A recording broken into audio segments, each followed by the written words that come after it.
what if Crocodile wasn't just a warlord, but what if he was Luffy's mom? Yes, you heard that right. A theory so wild, this could turn One Piece upside down. So today I'm going to break it down piece by piece. One thing I personally love about the show is how all of the characters are connected somehow, and sometimes you may not find out until seasons on how certain characters are connected, and I feel like this is one of those theories where down the line we may see how these characters are connected. So really, fans love theorizing about the mysteries that One Piece sets in motion, even from the very beginning. One Piece may foreshadow something, and just like with the theories we talked about, seasons down the line, you may get more information about it. So one of these has to do with Luffy's mother. So we don't know much about Luffy's past before he gets to Windmill Village, and so a lot of people wonder who Luffy's mother is.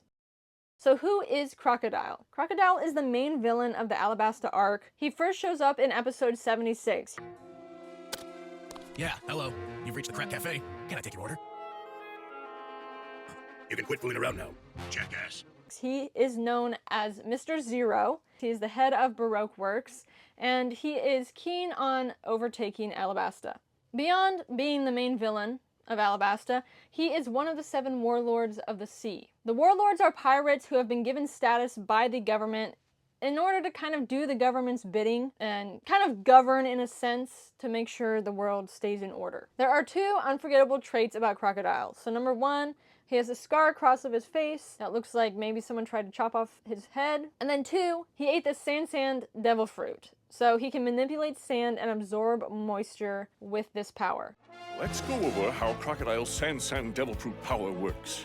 He can turn into sand as well as control it. His right hand can suck out any type of moisture.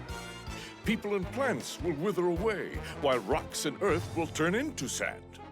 We see how his power works when he absorbs all the water out of Luffy, and Luffy becomes like a floating piece of paper in the wind. So a very deadly power, and I feel like this is the first power we see in One Piece that is intimidating. The devil fruit is starting to get scary now. Initially, like, Luffy has to figure out how this works. He doesn't know initially how to deal with the sand fruit, especially because if you punch Crocodile, your fist will go right through him.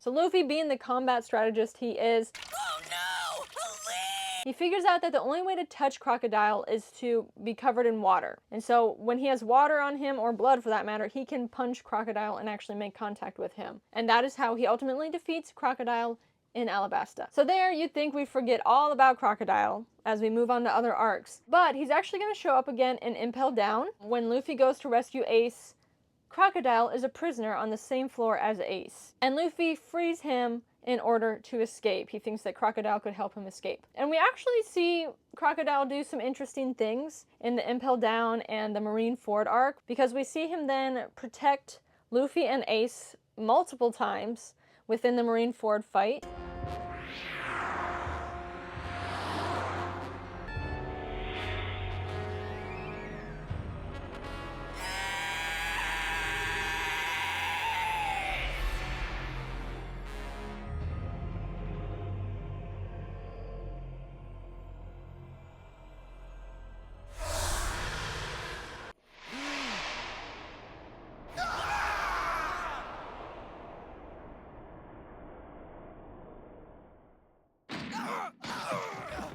It just also brings up the question, like, why the change of heart, and why are you willing to protect them? I will shield him as long as I live. What a load of crap.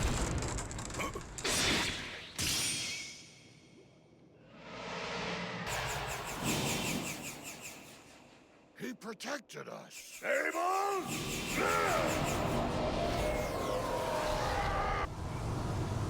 They won't be up there long, so catch them when they fall and put them on a ship. Why the sudden change of heart? I say if you're gonna protect someone, then do it right. I don't like either of you, but if you screw this up, then you let the Navy win. He got out of the prison, he could easily run away, he could easily float on the wind and go wherever he wanted to, but he wanted to get in on the fight His initial explanation was he wants to take out Whitebeard, but he gives up that pretty easily. It's Crocodile! He's going straight for Whitebeard! Long time no see, old man. You never learn.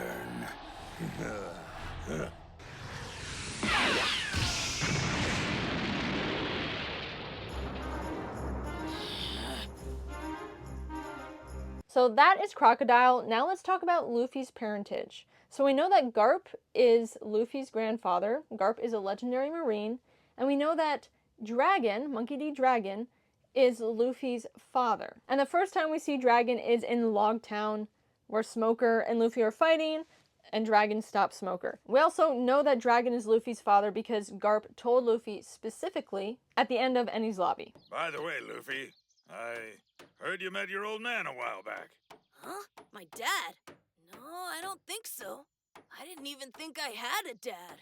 So all that said, we don't know too much about Luffy's mom. All we know is that when Luffy was a kid, he ended up on Windmill Village. So we don't know anything else really from there. But Oda, the author, has mentioned in interviews that Luffy's mom is alive, but not integral to the story yet. He also mentions that we have seen Luffy's mother before, but we don't really know who she is. This detail sparks speculation from fans, leading to the theories that Crocodile is Luffy's mom. So how this all comes into play and where it would make sense is Eva Ivankov's role in this whole story. So for those of you who don't know, Luffy is saved by Ivankov in Impel Down.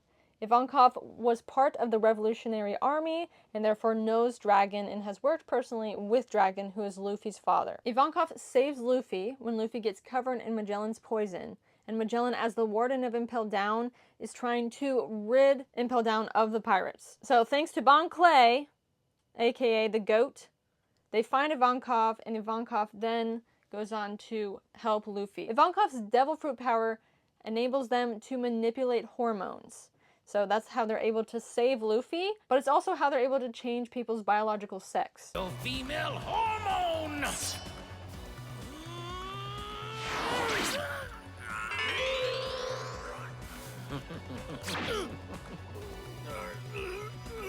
What was that? So this can be looked at as a curse to some and not to others. We see Ivankov's power throughout Impel Down and even into Marineford, but there's one specific thing that happens that makes a lot of people think that Crocodile was originally a woman. Once Ivankov and Luffy join up and they release Crocodile, Crocodile and Ivankov are having an argument, and Ivankov says, Sure you want to take that snippy tone with me, Croco boy? Because I'd be more than happy to reveal your sordid past right now. Or you can shut that mouth of yours, help us out, and keep your dirty little secret. And so what secret would Ivankov have to hide besides the fact that Crocodile used to be a woman? So this is the cryptic line that is the basis for so much of the speculation. So there's really no evidence in the anime or the manga yet, but these theorists speculate Crocodile and Dragon could have crossed paths in the Revolutionary Army. Like maybe that's how all three of these characters know each other, and Crocodile's potential involvement with Dragon before becoming a warlord adds weight to the theory. Like there's obviously history there, we don't know what it is, but we know they know each other. Now for me, the one thing that gets in the way of me truly believing this theory is just how adamant Crocodile was in trying to kill Luffy in Alabasta, like stabbing him with his hook, drawing out his body to where he's floating around like a paper. And I'm like, I don't really think a mother would treat their kid that way. But at the same time, you know, we know that just because someone is someone's parent doesn't mean they're going to treat their kid well. And people actually say there are behavioral cues within the show that may hint that Crocodile does actually have some type of feeling towards Luffy. So Crocodile's hostility towards Luffy during Alabasta is unusually intense. A lot of people wonder if this is because of the personal connection. Now for me, I don't really see it there. I think Crocodile's just mad at Luffy because he's meddling and he thinks he's meddling, and Luffy's a nuisance, we all know that. That would be my big red flag about this theory being true. So let's break down the evidence. We have some visual cues. So Crocodile's angular features and sharp nose have been noted by fans as similar to Luffy's. Like they both have that dark hair, maybe a little bit of the same look in the face. But me personally, I'm like, I would think Ace and Luffy look more related than Crocodile and Luffy. The thematic consistency. So Oda explores complex family dynamics. We see this throughout One Piece. We see this with Sanji's backstory. So there may be a hidden connection between Crocodile and Luffy that would fit into Oda's narrative style. And we all know that Oda likes to put mystery in his writing and answer questions way down the line. So Oda often leaves breadcrumbs for major reveals years ahead. Zoro losing his eye from the very beginning. When we see him in episode 1, he is introduced and you only see one of his eyes. People could say that we're gonna get the answer at some point. Ivankov's line in episode 443 might be another breadcrumb for future revelations. We'll have to see. So, just some of the counter arguments. Some fans argue that Crocodile's secret could relate to something other than gender, such as a criminal past or a Revolutionary Army betrayal. To me, that seems likely. I do still think, like, why would they have Ivankov, out of all the characters, say that to Crocodile? Like, when Ivankov obviously has this power that can manipulate the way you look, I feel like it would just make more sense for Crocodile to have had a sex change. But one question that comes up in my mind is in the very few scenes we get with Ivankov and Dragon. There's just something about the way Ivankov treats Dragon that makes me think there's something else there in terms of maybe it's not Crocodile who's the woman. Maybe Dragon is the woman. I don't know. And I'd have to dig deeper into this, but if you watch the way that Ivankov talks about Dragon and talks to Dragon, you may start to think that Dragon isn't necessarily what he seems, or the relationship between Ivankov and Dragon isn't what it seems. There are a lot of fan theories out there about One Piece. I do think that this theory has more potential to be true than many of the other theories I have heard. So what do you think? Comment down below. If you have any interesting theories you'd like to see discussed on this channel, be sure to comment. And as always, give us a thumbs up and subscribe to our channel for more weekly videos.